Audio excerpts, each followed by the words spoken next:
Hi everyone. In today's tutorial, we will show you how to reset your password on the Oculus app. Whether you have forgotten your login details or just want to update your password, we will walk you through it.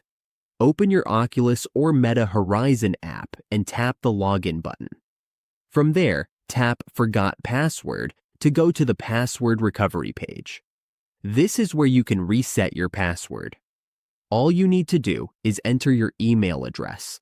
For example, type in your email like example@email.com. Once your email is entered, just hit send.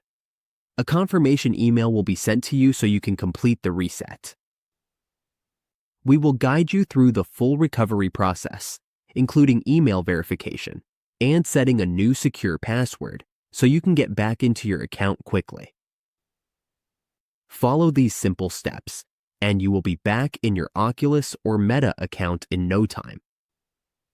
And that is all there is to it. Now you know how to reset your password on the Oculus app.